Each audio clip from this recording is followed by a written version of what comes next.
8ª aula, onde nós aqui estamos refletindo em cima de textos que o Opus Dei disponibilizou lá no seu site, chamado Síntese da Fé, né? No caso aqui da fé católica. E no oitavo tema, né, da seleção dos textos, o conteúdo é sobre o domínio sobre a criação, ponto. O trabalho, ponto. A ecologia. E aí eu acredito que exista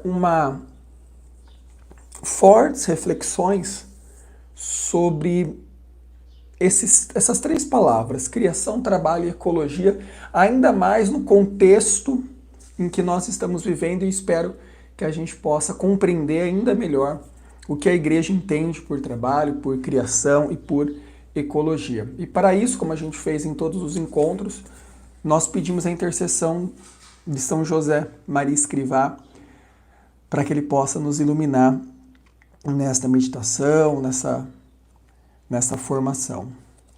Ó Deus, que por mediação da Santíssima Virgem Maria concedesses inumeráveis graças a São José Maria, sacerdote, escolhendo como instrumento fidelíssimo para fundar o Opus Dei, caminho de santificação no trabalho profissional e no cumprimento dos deveres cotidianos do cristão. Fazer que eu saiba também converter todos os momentos e circunstâncias da minha vida em ocasião de vos amar e de servir com alegria e com simplicidade a Igreja, o Romano Pontífice e as almas, iluminando os caminhos da terra com o resplendor da fé e do amor. São José Maria Escrivá, rogai por nós. E qual que é a grande temática que a gente já encontra quando nós vamos falar sobre o domínio sobre a criação? E logo de entrada nós percebemos que Deus fez o homem para dominar a terra. Ponto. Não há outra definição melhor do que a ideia de que, olha, estamos aqui para mandar, né? Esse mundo é nosso, de certa maneira. E aí existem três grandes ordens que Deus nos faz, lá no Gênesis mesmo, mostrando essa missão que você possui e que eu possuo.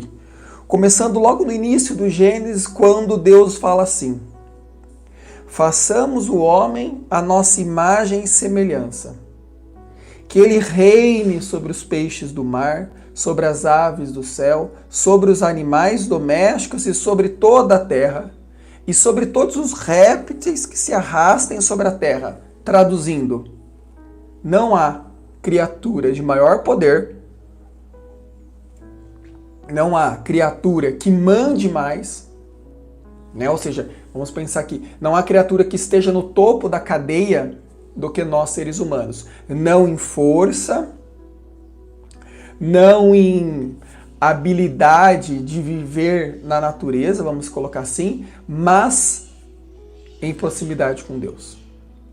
A segunda grande ordem que Deus também concede é quando Deus fala o seguinte, ó: frutificai, disse ele, e multiplicai-vos, enchei a terra e submetei-a. Dominai sobre os peixes do mar, sobre as aves do céu e sobre todos os animais que se arrastam sobre a terra. Vejam, lá no 26, versículo 26 do capítulo 1 do Gênesis, Deus fala, olha, façamos o homem à nossa imagem e semelhança. Então somos imagem de Deus. Somos criaturas amadas de Deus, e justamente por sermos imagem de Deus, falávamos isso no encontro 7, justamente por sermos imagem de Deus, automaticamente a gente tem uma autoridade na terra, assim como Deus tem. Vamos pensar do seguinte: Deus é o dono, nós somos filhos do dono. Então, de certa maneira, a gente também manda, com toda a proporção e com toda a brincadeira aqui, claro, nós mandamos no mundo. Segunda ordem que Deus nos dá é justamente do crescer e multiplicai-vos. Né? Ou seja, foste feito para ter descendência. Por mais que a realidade que o mundo, nessa nova era, nessa nova corrente de pensamento que só adoece o homem, diz que a filiação retira a liberdade, diz que Nós, enquanto seres humanos, temos que decidir sobre os nossos filhos, mesmo nessa nova era extremamente doente, dizendo que filho atrapalha. O chamado que Deus nos faz como católicos é crescer e multiplicai-vos. E novamente, vejam, novamente Deus fala o quê? Vocês mandam.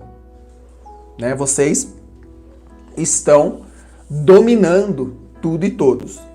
E o terceiro, aí no início lá do capítulo 2 do Gênesis, Deus fala o seguinte: o Senhor Deus tomou o homem e colocou no jardim do Éden para cultivá-lo e guardá-lo. Então percebam, Deus concede para o ser humano a graça de participar do processo da sua criação que não está findada. A criação de Deus não termina na criação do mundo, ou a criação de Deus não termina com a criação do homem. A criação de Deus termina quando nós retornamos para a casa do Pai, ou seja, a criação de Deus termina quando nós seremos salvos. O projeto que Deus constrói na sua inteligência, na sua sabedoria, que é infinitamente maior do que eu possa falar aqui, do que você possa compreender consequentemente, só tem finalidade se me levar para o céu. Então veja, o plano divino de Deus, né, o plano original de Deus ali, consistia então que o homem, vivendo em harmonia com ele, com os outros e com o mundo, porque a ideia era então que o paraíso fosse preenchido de filhos, orientasse toda a vida para o Criador, e não apenas a sua pessoa, mas também o universo, né? De modo que a criação toda desse glória a Deus por meio do homem. E a gente consegue perceber essa autoridade que Deus nos deu justamente através da nossa atividade cotidiana. Consequentemente, nós, então, estamos criando, fazendo, produzindo, protegendo a criação humana. Que não é só uma criação humana no sentido de pensar ser humano, mas também é uma criação humana enquanto mundo. Vejam, tudo que está ao nosso redor foi criado pelo ser humano. Nós, enquanto criatura amada de Deus, criamos o mundo para nós podermos viver nele. Veja os pássaros, né? Veja os demais animais. Eles nascem no mundo, são dados no mundo e vivem no mundo sem precisar transformá-lo. Agora, nós, enquanto categoria muito além da condição animal, nós precisamos criar símbolos, criar estruturas, criar mecanismos para sobreviver na Terra. Ou seja, nós realmente dominamos, nós olhamos para uma árvore e vemos ali uma casa. Nós olhamos para uma planície e vemos ali uma cidade. Porque tudo que nos faz ser, ou seja, tudo que nos faz entender o mundo é um mundo criado pelo homem. Como que eu sei que eu estou no mundo? Eu sei que eu estou no mundo porque eu olho, eu vejo a parede, eu vejo os outros, eu vejo o chão, eu vejo roupa, eu vejo linguagem. É isso que forma a condição humana. A mundanidade criada para que nós pudéssemos chamar isso daqui de mundo. E aí é importante entender que a maior missão, e eu até escrevi isso hoje na minha rede social, a maior missão que a gente pode ter enquanto ser humano é querer melhorar o mundo. E ponto. Talvez essa seja hoje a frase que norteia o meu dia. Logo depois que eu terminei as minhas orações de laudes, e eu fui ler o texto aqui, ficou muito claro para mim que qual é a missão do Mateus hoje? Melhorar o mundo. Só isso. Nada mais que isso. E qual que é a sua missão também? Melhorar o mundo. Se não for para melhorar o mundo, o que eu estou fazendo aqui? E por quê, Mateus? Porque a missão que Deus nos dá, se é então que nós confiemos e acreditemos em Deus, é justamente a missão de fazer isso daqui valer a pena. Veja o que vai falar aqui São Paulo VI, lá numa mensagem dos anos 70. O homem recebe a missão de aperfeiçoar o mundo, não de destruí-lo, para transformá-lo não em caos, mas em uma bela morada onde tudo seja respeitado. É essa a nossa função enquanto ser humano. Não é para atrapalhar, é para somar, não é para dividir, é para multiplicar. Não multiplicar o erro, o problema, mas sim multiplicar a solução, multiplicar sentimentos positivos. É para isso que fomos feitos. Para transformar o mundo num lugar saudável, num lugar para bem viver. Isso não é discurso de ecologista, isso não é discurso de defensor do meio ambiente. Isso é discurso da Igreja Católica que já nos anos 70 estava alertando para isso. Por isso que olhar para a Igreja Católica, no meu ponto de vista, é compreender ali uma sabedoria milenar, literalmente. A gente fica aí lendo cientista, a gente fica aí lendo o Chico, o Zezinho, o Francisco e a Maria, mas se nós nos debruçarmos sobre os documentos da igreja, sobre o magistério da igreja, a gente vai perceber que, ela já está falando sobre isso há anos e há tempos. Essa capacidade do homem não é um poder absoluto que corresponde apenas a Deus. Muito menos um poder despótico, ou seja, eu faço e todo mundo obedece. Mas sim de fazer aos olhos de Deus realmente reflexo da criatura que somos nós perante o Criador. Vejam, eu quero retomar essa leitura aqui. O Senhor Deus tomou você, tá? O Senhor Deus tomou Mateus e colocou no jardim do Éden para cultivá-lo e guardá-lo. Vejam, Deus nos coloca no paraíso, Deus nos coloca na terra para cultivar. O que é cultivar? Cultivar é trabalhar.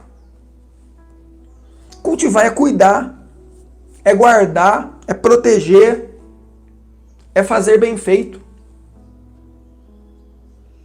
Nós precisamos tirar da nossa cabeça uma ideia que foi sendo criada e gestada ao longo da história de que o trabalho é um malefício de Deus. É como se eu dissesse assim, olha, o trabalho se tornou condição pecaminosa. Pelo contrário, vejam que Deus mesmo coloca o homem no jardim do Éden para cultivá-lo e guardá-lo. O que é cultivar e guardar, meu Deus? É trabalhar nele. Do céu só cai chuva. Ou, vamos imaginar que Adão e Eva iam ficar lá no paraíso o dia inteiro olhando para o nada, pensando em tudo. Não ia. Ele teria que cuidar. E quando nós somos colocados na terra, nós também somos chamados, primeiro, a ser imagem e semelhança de Deus. Segundo, a frutificar a terra, ou seja, multiplicar. E terceiro, e consequentemente, trabalhar. Trabalhar. Foi criado na nossa cabeça um malefício em trabalhar.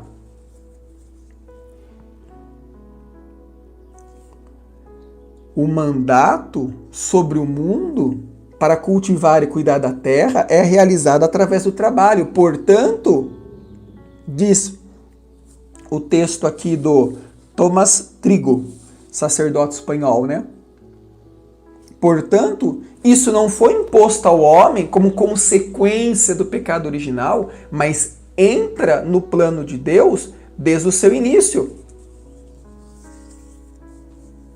Veja o que vai falar o nosso querido São José Maria Escrivá no livro dele, que vale muito a pena ler. Ele está ali, até por sinal, está sendo meu livro de meditação desse mês, chamado Amigos de Deus.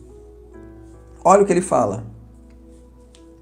Desde o começo da sua criação, o homem teve que trabalhar. Não sou eu que o invento. Basta abrir a Sagrada Bíblia nas primeiras páginas para ler que antes de que o pecado, e como consequência dessa ofensa, a morte e as penalidades e misérias entrassem na humanidade, Deus formou Adão com o barro da terra e criou para ele e para a sua descendência este mundo tão belo. Ut operaritor et custoderet illum, para que trabalhasse e guardasse. Traduzindo aqui, né, numa outra tradução, para cultivá-lo e guardá-lo. Então, o trabalho é uma condição que Deus faz para o homem. Ou ele achou que ele ia ficar a vida inteira olhando para o nada? Cabeça vazia, playground do diabo. Devemos convencer-nos, portanto, de que o trabalho é uma maravilhosa realidade que se impõe como uma lei inevitável, ou seja, eu tenho que trabalhar. Na verdade, agora, neste momento, eu estou trabalhando, né? O meu pulmão trabalha, meu coração trabalha, meu cérebro trabalha, meus neurônios trabalham. O mundo está em constante processo de trabalho porque o mundo está em constante processo de ser cultivado. Quando eu leio, eu estou cultivando meu cérebro. Quando eu trabalho, eu estou cultivando as minhas habilidades que Deus me concedeu como minha vocação. Continua ali. Aprendei o bem. Esta obrigação não surgiu como uma sequela do pecado original, nem se reduz a um achado dos tempos modernos. Trata-se de um meio necessário que Deus nos confia aqui na Terra, dilatando os nossos dias e fazendo-nos participar do seu poder criador, para que ganhemos o nosso sustento e, simultaneamente, colhamos frutos para a vida eterna. O homem nasce para trabalhar como as aves para voar.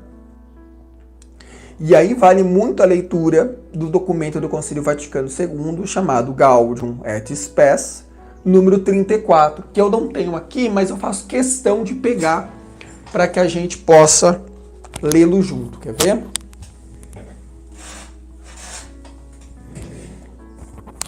Vale muito a pena, tá? Esse livro aqui, publicado pela editora Paulus, que são todos os documentos do Concílio Vaticano II. E a Gaudium et Spes se torna, né, é um dos grandes documentos da Igreja Católica, quando então a gente vai ler um trechinho aqui no parágrafo 34. Veja o que ele fala aqui, ó. Tarará. Ó, valor da atividade humana. Isto implica-se também as atividades de todos os dias. Assim, diz a Igreja, os homens e as mulheres, que ao ganhar o sustento para si e suas famílias, de tal modo exercem a própria atividade que prestam conveniente serviço à sociedade, com razão para poder considerar que prolongam com o seu trabalho a obra do Criador, ajudam seus irmãos e dão uma contribuição pessoal para a realização dos desígnios de Deus na história. Vê-se, portanto, que a mensagem cristã não afasta os homens da tarefa de construir o mundo, nem os leva a desatender o bem de seus semelhantes, mas que antes os obriga ainda mais a realizar estas atividades. O homem foi criado à imagem de Deus e recebeu o mandamento de dominar a terra com tudo o que ela contém e governar o mundo na justiça e na santidade, e reconhecendo Deus como Criador universal, orientar-se a si e ao universo para ele, de maneira que, estando todas as coisas sujeitas ao homem, seja glorificado em toda a terra o nome de Deus. Vejam, eu não trabalho por trabalhar, eu não trabalho para apenas ganhar dinheiro, vai dizer o documento da igreja. Eu trabalho para ajudar o próximo. Seja o trabalho mais simples, o cara é empacotador do supermercado, seja o cara que faz o asfalto da rua, seja o presidente da república, seja o professor, o arquiteto, o engenheiro, seja a profissão que for, seja a dona de casa.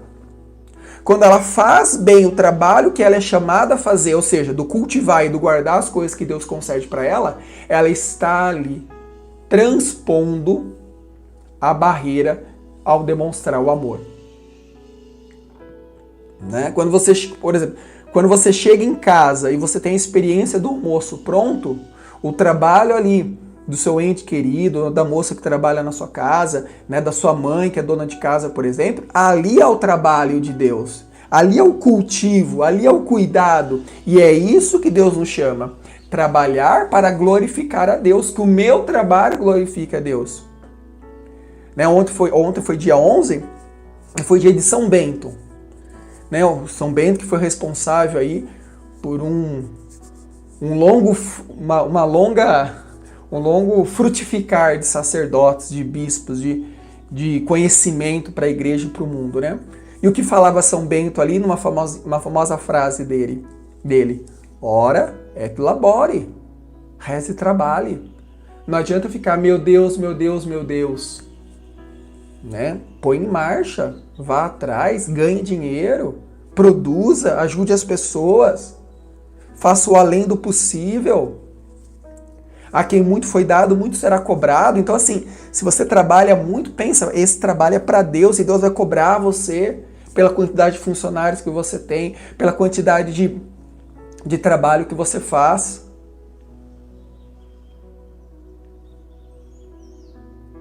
Porque nós somos, então, participantes da criação de Deus. E aí nós entramos num outro ponto, que é o que o texto vem pregar aqui, que é a questão da autoridade do homem e o valor da natureza que está em sua volta. Porque se eu estou aqui e eu trabalho, há uma natureza à minha volta. E aí ele começa o texto definindo um conceito que hoje está um pouco turvo, que é o conceito de ecologia. E o que significa ecologia? Oikia, em grego, né, significa casa. Então, o termo ecologia aplica-se sobretudo às relações do homem com a natureza, certo? Durante as últimas décadas, os ensinamentos da igreja sobre a questão ecológica têm sido abundantes. Veja, Paulo VI vai falar sobre isso, João Paulo II vai falar sobre isso, Bento XVI vai falar sobre isso. Né? Existe uma encíclica só sobre isso, que veio agora no mês de maio de 2015, que é a Laudato Si, né? Que vem falar então sobre a questão do meio ambiente, escrita ali pelo Papa Francisco, né? Mas Bento XVI tem uma mão ali, se eu não me engano. Acho que é esse documento que o Bento XVI tem uma mão. Ou é a Caritas in Veritate? Bom, é uma dessas encíclicas que foi escrita basicamente a 4 mãos. Né? Um Papa começou e o outro terminou, mostrando ali, né, a apostolicidade da igreja. Veja, então a igreja está olhando para a ecologia, a igreja está olhando para o meio ambiente, por quê? Porque é criação de Deus, meu Deus. É criação de Deus, meu Deus. Então, a igreja, quando olha para o meio ambiente, a igreja, quando olha para as questões ecológicas, elas não está ali querendo, e nem a competência dela, claro, dizer o que deve ou o que não deve se fazer. Mas a igreja sinaliza e orienta o que ela entende como um guia para as questões da ecologia e para as questões do meio ambiente se tornem próximas da realidade que a igreja entende que é a realidade de criação de Deus. E qual é a grande função da natureza? A grande função da natureza é prestar um serviço ao homem. E a grande função do homem é cuidar dessa natureza que Deus concede a ele. E isso não é discurso de ecologista, de bicho grilo, não. Isso é o discurso da própria igreja. Por quê? Porque a natureza ela tem um valor objetivo, mas não um valor absoluto, porque o valor absoluto é nós enquanto criação humana. Tudo que há na Terra foi dado ao homem para servir o homem e, consequentemente, o homem glorificar a Deus. Então, tudo que há aqui em nossa volta serve-se a nós, é um serviço que Deus concede a nós.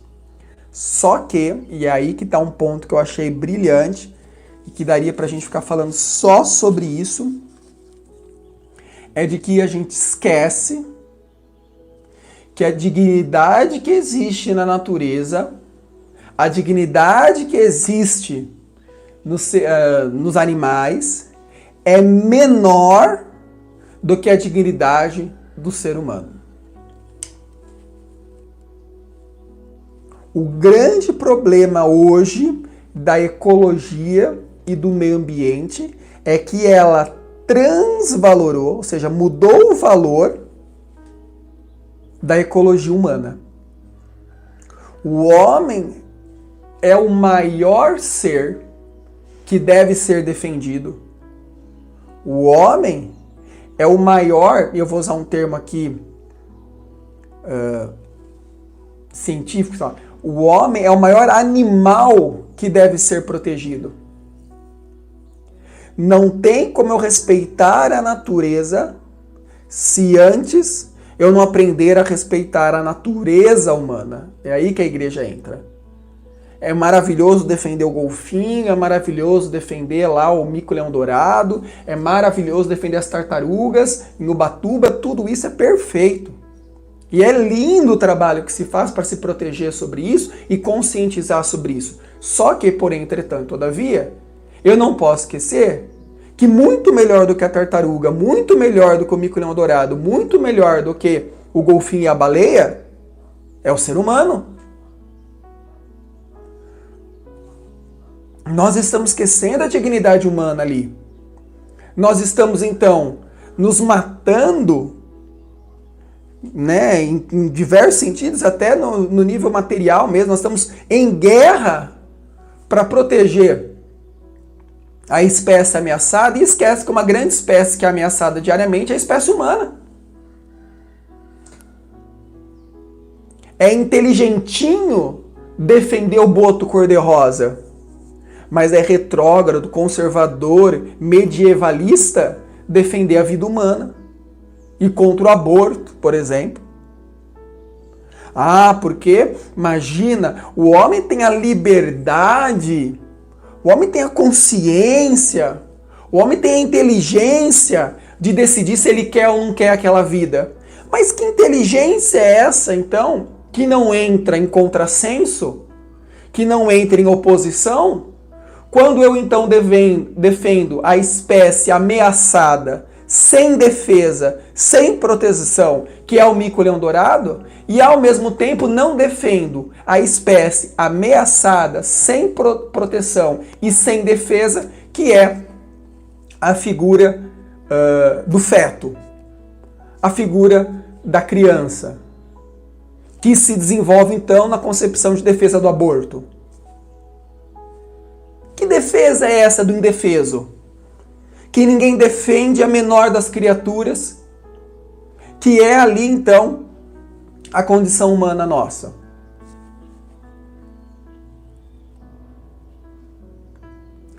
Todas as formas de vida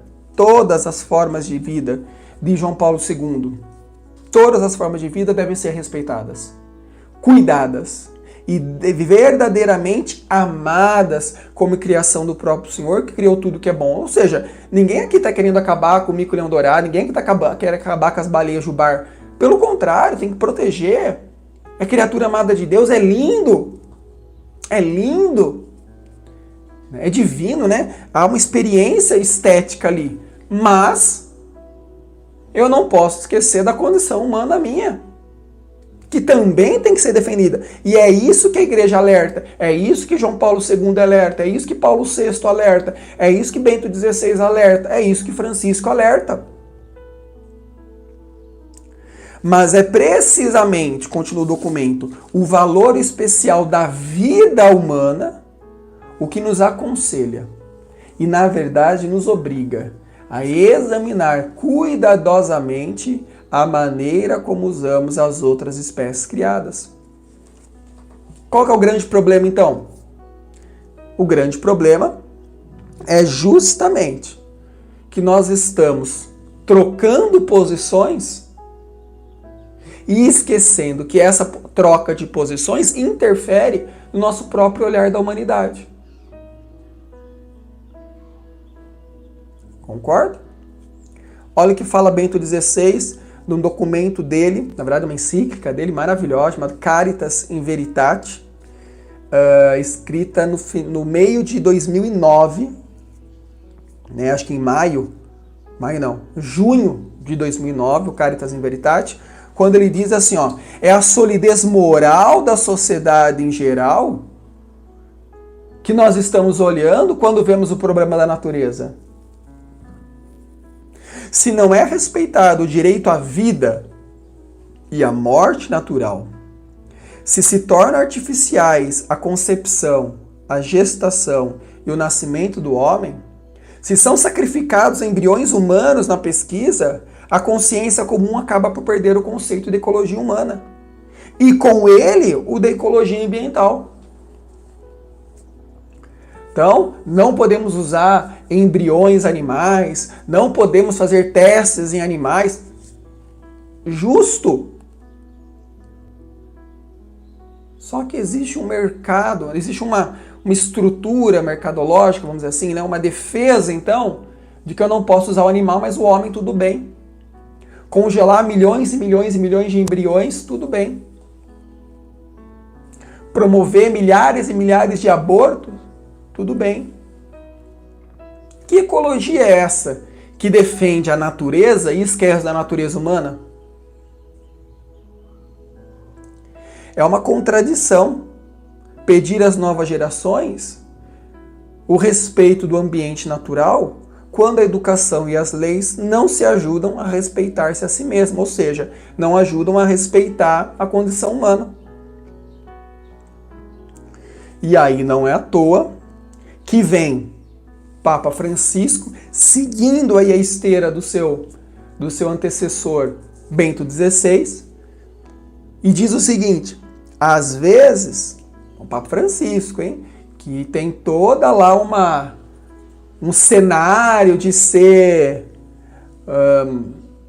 menos conservador, né, mais liberalzão, meio progressista ali no termo, mas veja o que ele fala.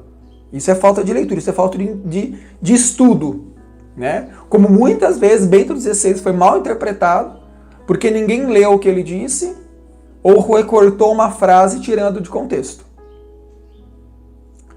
Frase fora de contexto é pretexto.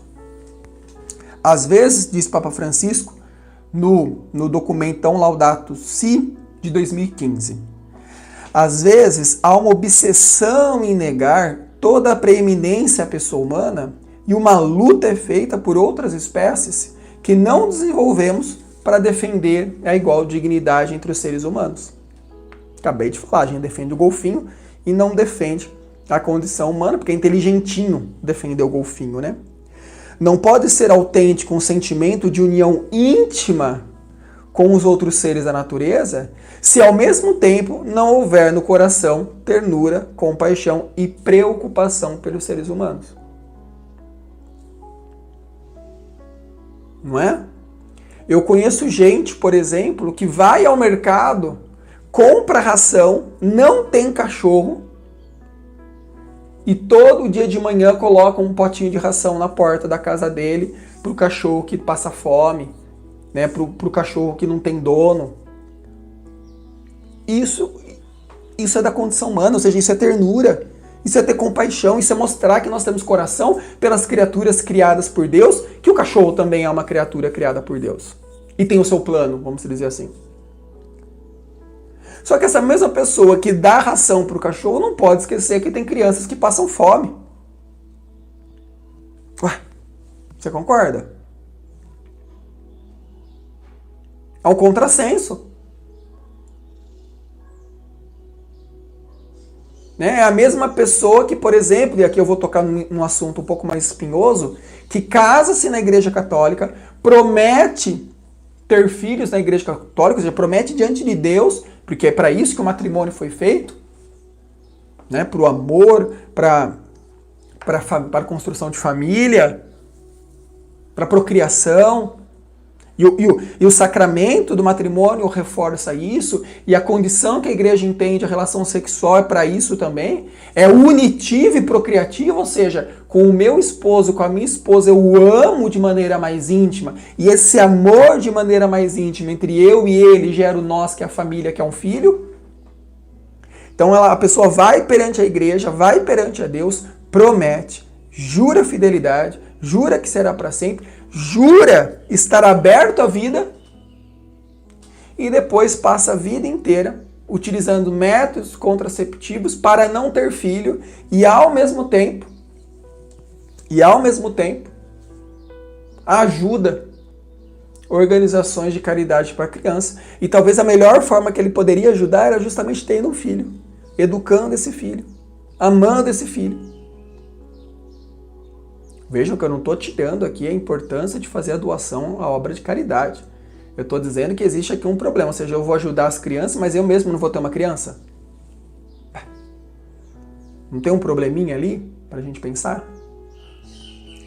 Então nós precisamos respeitar a natureza humana para respeitar a natureza extra-humana. Do contrário, o nosso senso de ecologia, o nosso senso de defesa, o nosso senso de militância será pequeno. Será pequeno. Né? Que a gente possa ter essa condição de entender que a natureza é bela, que é lindo os animais, mas a coisa mais linda que Deus fez foi você. Foi aquele feto que está dentro da barriga daquela mulher. E que se você defende o aborto, consequentemente você não pode querer defender os golfinhos.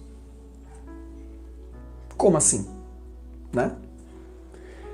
Que Deus conceda a graça de compreender para amar e amar para compreender ainda mais os desígnios da criação. O nosso trabalho que possa frutificar em atos, atitudes, né, em efeitos que levem as pessoas ao céu, ou seja, fazer bem feito o trabalho que Deus me concede, a vocação que Deus me concede, e que a gente possa ver então na ecologia um grande sentimento de amar todas as coisas, mas antes de amar todas as coisas, amar a maior perfeição que Deus fez, que é você. Que Deus conceda essa graça, que o Espírito Santo nos ilumine e que a gente possa se reconhecer pequeno, tamanho a grandeza e sabedoria de Deus.